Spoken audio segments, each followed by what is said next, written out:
When the roots of a great tree weaken, does the tree notice the trembling in its highest branches first, or the instability at its base? Our bodies are this tree, and our legs are our roots. There is a wisdom they hold that we have forgotten. The final insight we will uncover today is the very soil from which all true strength grows. I invite you to stay, to listen, until the very end. Unwise habits. We live in a world that celebrates the harvest but forgets the patience of planting the seed. This is the first fruit we must examine, the fruit of impatience. It is a tempting fruit, promising quick results, rapid growth, and immediate strength.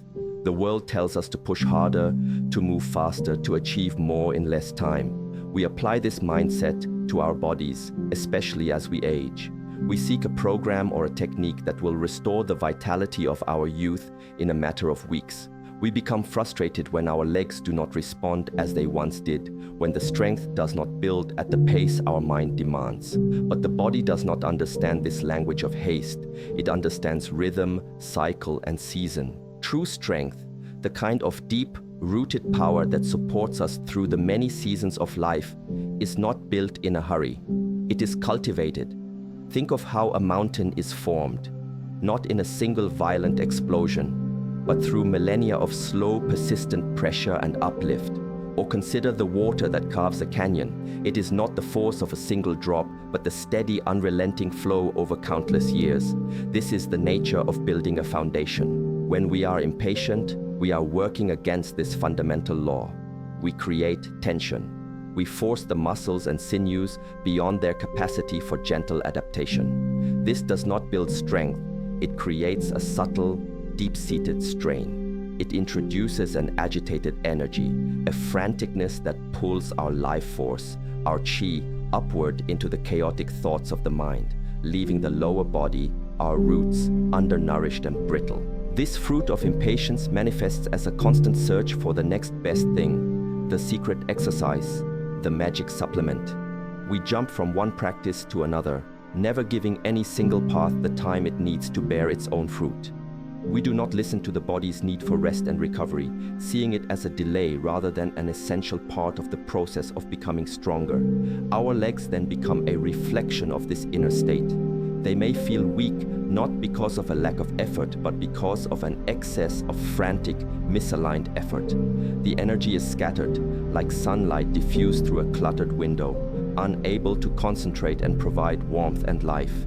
To counteract this, we must cultivate the opposite, patience. We must learn to appreciate the small incremental changes. We must find joy in the process itself, not just the desired outcome. We must treat our bodies not as machines to be fixed, but as gardens to be tended. This requires a profound shift in perspective, away from the loud demands of the world and toward the quiet, steady wisdom of our own nature. The strength in our legs will then return not as a result of a fight, but as a consequence of peace. It will be a strength that is calm, enduring, and deeply connected to the earth. Heavy burdens. The second fruit we must consider is the fruit of excess. It is a sweet and heavy fruit, one that promises satisfaction and fulfillment through accumulation. Our modern culture encourages us to consume more of everything: more food, more information, more entertainment, more possessions. We are led to believe that fullness is happiness, but in the context of our physical and spiritual well-being, this pursuit of more often creates a state of burden. When we consume more than we can digest, whether it is food, emotion, or stimulation, the excess does not simply disappear. It lingers. In the language of ancient wisdom, it creates a condition of dampness and phlegm within the body. This is not just a physical substance, but an energetic quality. It is a heaviness, a sluggishness, a cloudiness that obstructs the clear and free flow of our vital energy. Imagine a clear, flowing stream. It is vibrant and full of life. Now imagine that stream becoming choked with mud, silt, and debris. The water becomes slow, stagnant, and murky. This is what happens to our internal environment when we are in a state of excess. This energetic dampness has a natural tendency to sink, to settle in the lower parts of the body. Our legs, our foundation, begin to feel heavy, lethargic, and weak. It is not a weakness from a lack of muscle, but a weakness from being weighed down, from having to move through an inner landscape that is thick and resistant. The lightness and spring in our step is lost, replaced by a sense of effort and drag. This is the physical manifestation of carrying too much. This burden is not only from what we eat. We consume emotions we do not process, holding on to grievances or anxieties. We consume endless streams of digital information, cluttering the mind and preventing it from ever finding stillness. This mental and emotional clutter translates directly into physical tension and stagnation. The mind and body are not separate. A cluttered mind creates a heavy body. To find lightness in our legs, we must first find lightness in our lives. This means cultivating simplicity. It means learning the art of letting go. It involves making conscious choices about what we allow into our system, what food, what information, what relationships we nurture.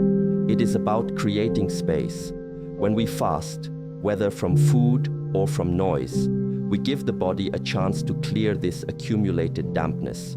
We allow the stream to flow clearly once more. The practice is not one of deprivation, but of purification. As we shed the excess, we find that our legs, our entire being, begins to feel lighter, more buoyant, more free. The strength we seek is not found by adding more, but by skillfully taking away that which is not essential. Hardened mind. Now we arrive at a fruit that is not soft or heavy, but hard and unyielding. It is the fruit of rigidity. This fruit grows from a belief that we already know everything, that our ways are the best ways, and that change is a threat. It is a closing of the mind, a hardening of our perspectives. And as the mind hardens, so too does the body. The two are inseparable mirrors of each other. If the mind refuses to be flexible, the spine will become stiff. If our opinions are unbending, our joints will lose their suppleness. This is a crucial understanding for maintaining physical vitality, especially as we accumulate more years of life. We often associate aging with a natural and unavoidable increase in stiffness, but much of this is a physical manifestation of a mental and emotional rigidity that has been cultivated over decades. Our legs are a masterpiece of dynamic engineering, designed for fluid movement, for adaptation to uneven ground, for the subtle dance of balance. This requires flexibility not just in the muscles, but in the tendons, ligaments, and joints. This physical suppleness is directly nourished by the flow of qi and blood. When our mind is rigid, when we are stuck in our habits and resistant to new ideas, we create a state of tension. This tension constricts the very channels through which this vital nourishment flows. We are, in essence, telling our body to be hard, to be braced, to be on guard. The result is that our legs become less like the resilient bamboo that bends in the wind and more like a dry twig that snaps under pressure. The strength is brittle. Think of the quality of water. It is the softest, most yielding substance, yet it can overcome the hardest rock. It does not fight the obstacle, it flows around it. This is the quality we must cultivate in our minds. We must be willing to learn, to unlearn, to see the world from a new perspective. We must be willing to change our routines, to try a new way of moving, a new way of thinking. When we embrace this mental flexibility, we send a powerful signal to our body. We give it permission to be soft, to be open, to be adaptable. The flow of energy is restored. The joints receive the nourishment they need to remain fluid. The muscles learn to work in harmony, contracting and releasing with ease, rather than remaining in a state of chronic, low-grade tension. The strength that emerges from this state is not a hard, forceful strength. It is a resilient, pliable, and intelligent strength. It is the strength to yield, to adapt, and to move through the world with grace and ease, regardless of our age. To care for our legs, we must first tend to the flexibility of our mind. In absence, we now come to a fruit that is defined not by its presence, but by its absence. It is the fruit of neglect. This is not an aggressive act, but a quiet and slow drifting away. It is the habit of ignoring the subtle signals of the body, of living so completely in our minds, in our thoughts, worries, and plans, that we forget we even have a body, until it screams at us with pain or weakness. For many of us, our body has become little more than a vehicle to carry the head from one place to another. We have lost the intimate connection to our physical foundation. We stand, but we do not feel the ground beneath our feet. We walk, but we are not aware of the intricate miracle of balance and propulsion. Our awareness is elsewhere, lost in the past or the future. The body is left on its own, an unwatched home. This state of neglect has a profound effect on our physical structure, especially our legs. The principle is simple. Where the attention goes, the energy flows. When our awareness is constantly drawn away from our physical self, the vital energy, the chi, is not being directed to nourish and sustain it. The legs, our roots, are particularly vulnerable. They require a conscious connection to remain strong and responsive. Without this mindful presence, the neural pathways that govern balance, coordination, and strength begin to weaken, not from disease, but from disuse. The body begins to feel like a foreign object, something we can no longer trust or rely on. This is not a failure of the body, it is a failure of our attention. The practice to counteract this is one of returning. It is the simple yet profound act of bringing the mind home to the body. It can begin right now. As you sit or stand, can you feel the points of contact between your body and the surface that supports you? Can you feel the subtle weight of your legs? Can you bring your awareness to the soles of your feet? Feel the texture of your socks, the temperature of the air, the solid presence of the floor. This is not just a mental exercise. This act of focused, gentle attention is a powerful form of nourishment. You are directing your life force back into your foundation. You are reawakening those dormant connections. Practices like Tai Chi, Qigong, or even just mindful walking are structured ways of cultivating this presence. They teach us to move from a place of deep internal awareness. The strength that develops from this practice is intelligent. The legs become more than just limbs. They become sensitive roots, constantly communicating with the ground, making subtle adjustments, providing a stable and trustworthy base. By tending to our body with our attention, we are reversing the effects of neglect. We are replanting ourselves in the soil of our own being. Scattered mind. The fifth fruit we must learn to recognize is the fruit of distraction. It appears similar to neglect, but it is more active in its nature. While neglect is a passive drifting away, distraction is an active pulling of our awareness in 1,000 different directions at once. It is the state of a scattered mind, a mind that cannot rest in one place. It flits from a worry about the future, to a memory from the past, to the notification on a screen, to the noise from the street. Our modern world is an engine designed to produce this fruit in abundance. It constantly vies for our attention, fragmenting our focus into smaller and smaller pieces. We feel busy, we feel stimulated, but we are not truly present for any of it. This has a deeply draining effect on our internal energy. Imagine your life force, your chi, as a single deep reservoir of water. When your mind is calm and focused, you can draw from this reservoir with intention, directing its power where it is needed, for healing, for thinking, for physical effort. But when the mind is scattered, it is as if there are 100 small leaks in the reservoir. Energy is constantly seeping out in all directions, chasing after every thought, every notification, every external stimulus. The result is a feeling of being chronically tired, mentally foggy, and physically depleted, even if you have not engaged in strenuous activity. We feel exhausted simply from the effort of having our attention pulled apart. This state of energetic depletion directly impacts our physical strength. Building and maintaining the power in our legs requires a significant amount of concentrated energy. When our internal resources are scattered, there is simply not enough focused power available to send to our roots. It's like trying to water a garden with a sprinkler that is spraying mist in every direction except down onto the soil. The legs may feel weak or shaky, not because the muscles are incapable, but because the central powerhouse of the mind is in a state of chaos and cannot provide the coherent, steady stream of energy required for stability and power. The mind and body crave alignment.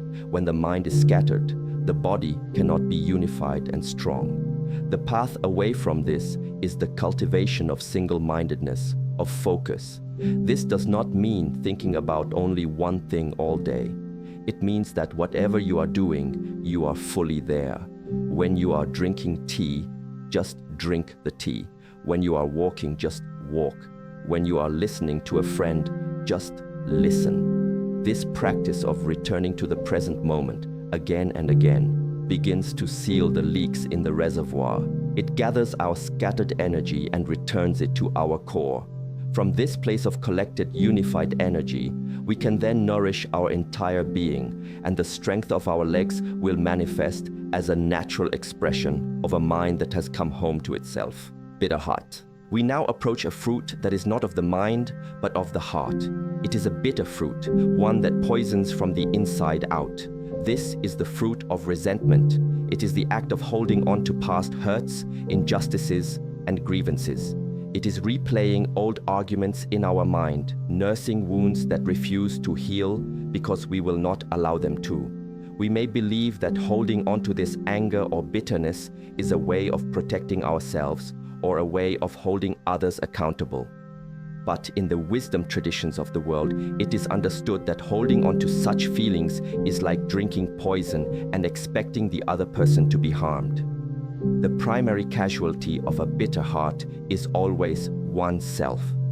These unresolved, heavy emotions do not exist only in our thoughts. They are stored in the body. From an energetic perspective, emotions like anger, resentment, and frustration create stagnation and heat in the body. They disrupt the smooth and harmonious flow of qi. Specifically, anger and resentment are said to affect the liver meridian, which is responsible for ensuring that energy moves freely throughout the entire system. When this function is impaired by years of held bitterness, the flow of qi and blood to the extremities, including the legs, can become obstructed. It's like a logjam in a river. The water backs up, creating pressure and imbalance. On a physical level, this can manifest as tension, unexplained aches, and a feeling of constrained movement. The body becomes a container for our unresolved past. Our legs, in order to be strong and supple, require free and open pathways for nourishment. They need the unimpeded flow of life force.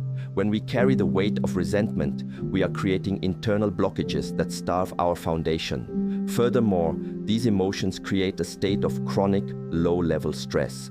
The body is held in a subtle fight-or-flight response, with muscles tensed and energy constantly mobilized for a battle that is only happening in our memory. This is incredibly draining. It depletes our deep energy reserves, our jing or essence, which is the very battery of our vitality. Weakness in the legs, then, can be a sign that our vital energy is being consumed by old emotional battles. The path to healing is through forgiveness. This is not about condoning what happened. It is about releasing ourselves from the burden of carrying it. Forgiveness is an act of profound self-compassion. It is the decision to put down the heavy weight. As we release the bitterness from our heart, we are dissolving the energetic logjams in our body. We are freeing our own life force to flow, to nourish, to heal, and to strengthen.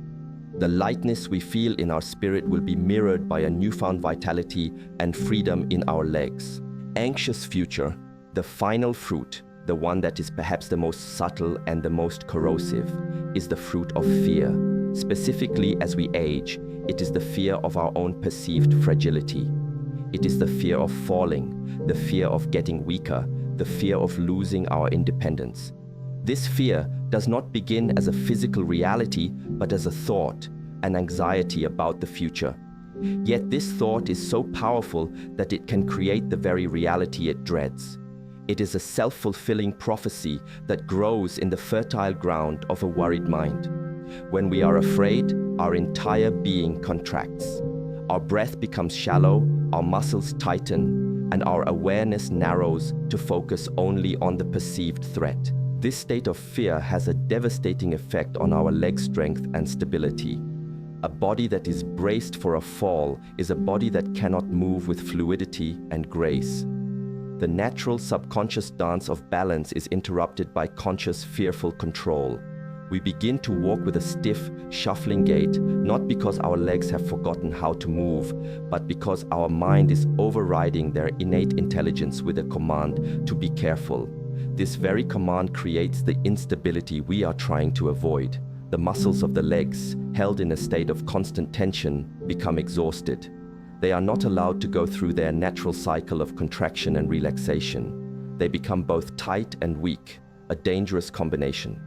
The fear disconnects us from the ground. We no longer trust the earth to support us, and we no longer trust our body's ability to interact with it. Our center of gravity rises from our deep core up into our chest and head, making us top-heavy and far more prone to losing our balance. Overcoming this is not about becoming reckless or ignoring real risks. It is about cultivating a deep and abiding trust in the present moment. It is about shifting our focus from the future catastrophe that might happen to the solid ground that is beneath our feet right now. The practice is to feel that connection, to consciously relax the tension in our hips, our knees, our ankles. It is to breathe deeply into our lower abdomen, our dantian, bringing our center of gravity back down to our roots. This is the source of all martial power and all stable movement. When we learn to inhabit our bodies with a sense of calm trust rather than fearful control, we allow their natural wisdom to re-emerge. We discover a strength that is not brittle, but resilient, a stability that is not rigid, but adaptable. This is the final and most important transformation, to realize that the greatest foundation for physical strength is a mind that is at peace, free from the contractions of fear. The journey to reclaim the strength in our legs is not a battle to be fought, but a path of return. It is a journey inward, away from the fruits of haste, excess, rigidity, neglect, distraction, resentment, and fear. It is a return to the quiet, simple, and profound wisdom of our own body and our own nature. The stability we seek under our feet is found first in the stillness of our mind and the calm of our heart. When we tend to this inner garden, the outer strength we desire will blossom on its own, naturally, and it will support us for all the seasons of our life. For years, I focused on exercises to strengthen my legs, but they always felt heavy and unreliable. After listening to this, I realized I wasn't just exercising my body, I was exercising my impatience and my fear. The idea that my bitter heart was making my legs weak is profound. It's like a light has been turned on in a room I didn't even know was dark. Thank you for this wisdom. Time to start tending to the garden, not just the branches.